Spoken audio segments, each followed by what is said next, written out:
In the fall of 2004, a Texas police officer was standing in line inside a fast food restaurant.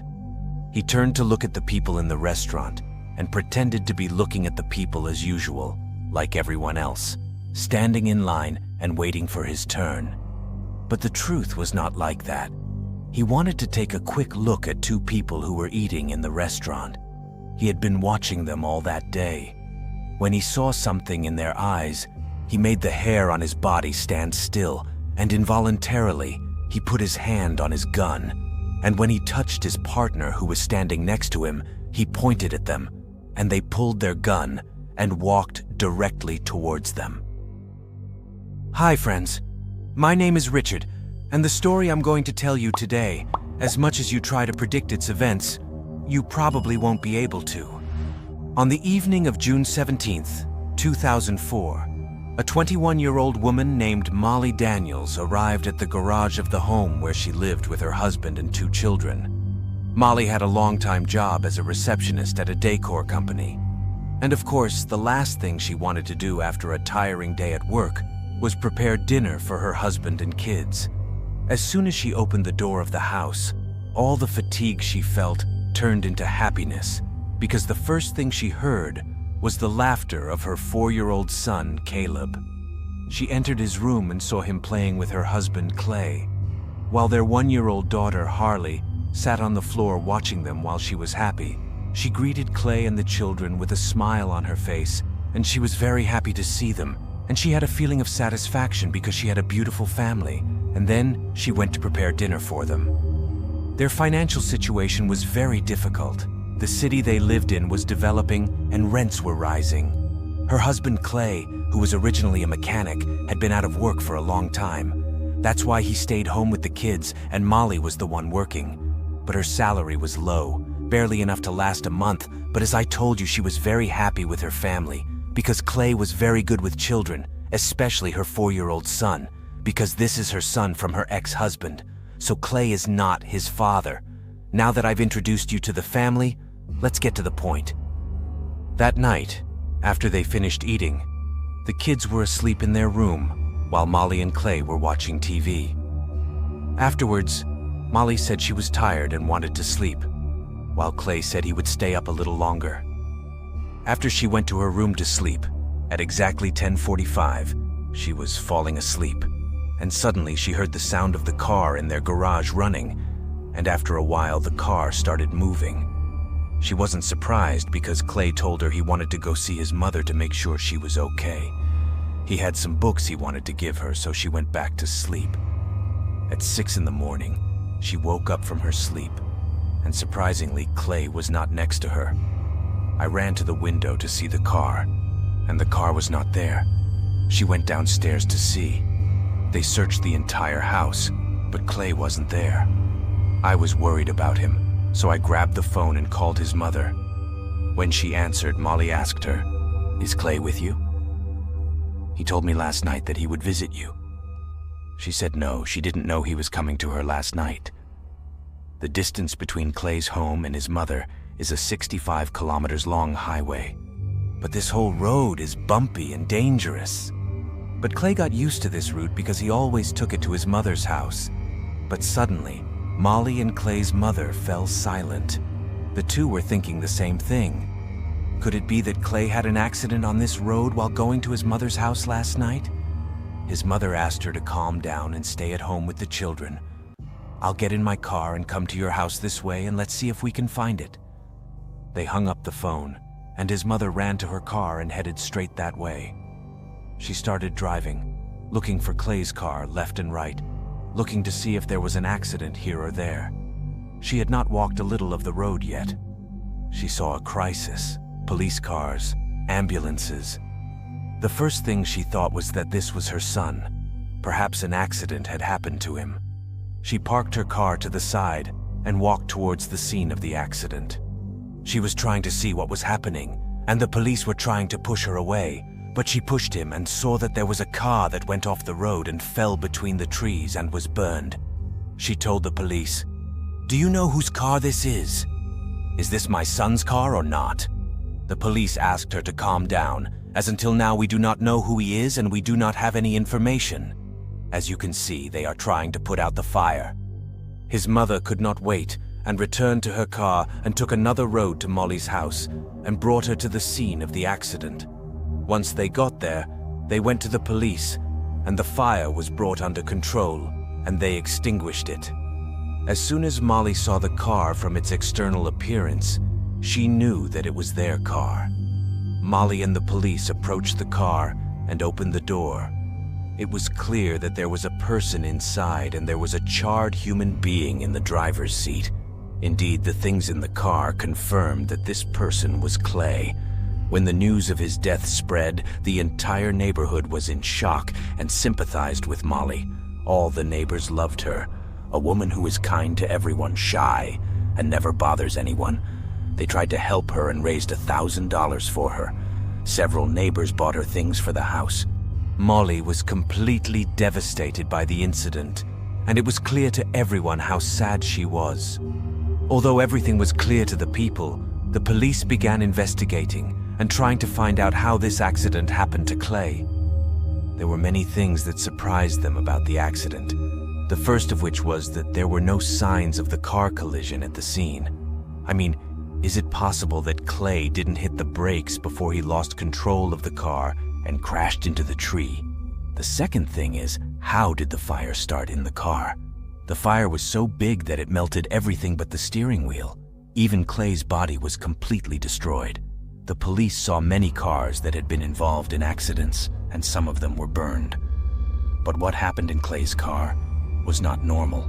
Investigators began to wonder if they were dealing with a real accident or a murder. On May 22nd, 4 days after the incident, the Criminal Investigation Department sent a report to the police to confirm all its suspicions. The report stated that there was a flammable liquid on the front seat of the car. That's why the fire was so big and powerful. Most important of all, the Forensic Medical Academy's report states that the body's lungs are clean from the inside, meaning Klai did not inhale any smoke before his death. This means that Klai was most likely killed, and that is how the incident was staged. The strange thing is that when this story started spreading in the neighborhood, that Klai's death was suspicious and that he had most likely been murdered, no one was surprised. Forget that Molly was popular in the neighborhood and that she loved Klai because he was a good father to the children. Klai was not popular in the neighborhood and always caused problems with the neighbors. Imagine that during his funeral, one of his close friends stood up in front of the people and frankly said, "The world is better without Klai." That's why investigators started looking into the past to find out if he had enemies or people who had problems with him and could hurt him. Immediately, it became clear to them that 10 days before his death, he had been in trouble and accused of assaulting a 7-year-old girl. But the sentence he received was incredibly light. They sentenced him to only 30 days in prison, and it was not implemented, and they put Klai under supervision. The father of my 7-year-old daughter was very angry at this sentence, and he had threatened to kill Klai 2 days before his death. The police summoned him and investigated him. The man was very frank with them and told them that he hated him very much and that he was very angry about the light sentence that was given to him. "I threatened to kill him, but I had nothing to do with his death. I did not do that. He had proof that he was not in the neighborhood or the crime scene. He could not have been the one who killed him and left him." "Let's talk to Molly again and try to understand more about her," the police said. "Maybe we got some useful information." But this time when they went to her house, she let them in and sat them in the kitchen to drink something. It was clear that everything changed, and suddenly life returned to normal. She was not the same sad girl they had seen a few days ago. They asked her if she suspected anyone who wanted to kill her husband. The girl suddenly changed and her mood became harsh. She said to them, "I don't have time for this. I think Klai was upset with the judgment he was facing and I think he killed himself. Now please leave my house and don't ask me about it again." The police did not talk about the matter and left her alone and left. But when they got into the car, they all said that this girl is not right and there is something to hide. They said, "Let's investigate a little about this girl." And they actually found something that made them doubt her even more, which is that There is an insurance policy insuring Klai's life for $110,000, and she is the beneficiary of it. She called a company every day and asked them when she would receive the money and when they would transfer it to her account. The second thing is that they also know that Molly is in a relationship with a guy. She goes out with him, and he comes to her house. It has not been 3 weeks since Klai died.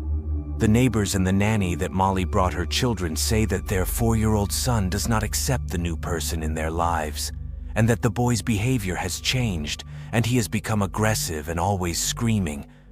But with all these doubts about Molly, there is no strong evidence linking her to Klai's death.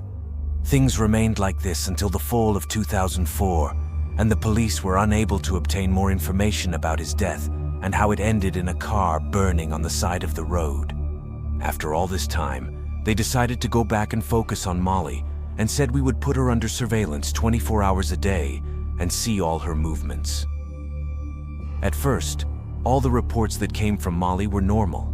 She wakes up in the morning, takes her son to school, and goes about her work and her normal routine until day 312, 6 months after Klai's death. That day, when she returned from work, she changed the route and stopped at a group of shops and got out of her car. But instead of going to one of the shops, she headed to a Ford Mustang that was being driven by a young man who had black hair. She stopped to talk to him, then started looking left and right. Watching to see if anyone was watching her, she got into his car and drove off, followed by the police until they reached a fast food restaurant called Taco Bell. They stopped the car and went into the restaurant to eat. The policemen who were watching them were of course secret police and were wearing civilian clothes. The policeman asked the secret police officer who was with him for support and told him to come with him to the restaurant because we were regular customers and wanted to eat. Indeed, they went to the restaurant and stood in line to order food. There, the police officer turned to look at them. As I told you at the beginning of the story, the first time he laid eyes on them, the hair on his body stopped. He put his hand on his gun and warned the other policeman who was with him. He pointed it at them and moved towards them. When they arrived at the table, the surprise was that the young man who was with Molly was Klai, who was supposed to be dead. The only thing that changed was that his hair became black. They later discover that Molly and Klai arranged his death so that he would not pay the penalty imposed on him because of the little girl and collect his life insurance amount of $110,000. The body in the car was that of an 81-year-old woman. Klai dug her grave, dug it out, and put it in his car. He crashed the car into a tree on the side of the road and burned it with a lighter. That's why there were no signs of the car's brakes on the side of the road. Their plan was initially successful, and everyone believed that he was dead. Everyone was preoccupied with how he died, but no one thought he was alive. At first, he lived in another city, but he couldn't accept that he and Molly were so far apart. Klai dyed his hair black and returned to live with them at home. Their 4-year-old son knew it was his father, but he changed his hair color. But they kept convincing him that this was not his father. For this reason, the child's behavior changed, and he became a bully and always shouted. What is strange about this whole matter is that since they lived together, why did they go and meet in a faraway place and in secret? In any case, this stupid meeting is what exposed them. They were each accused of defrauding the insurance company, and Molly was sentenced to 20 years in prison and Klai to 30 years in prison and an additional 20 years for violating the terms of his supervision. Personally, the thing that surprised me about this whole story is the sentences. I mean, he assaulted a 7-year-old girl and was sentenced to 1 month. He defrauded an insurance company and they sentenced him to 30 years in prison. See you in a new video.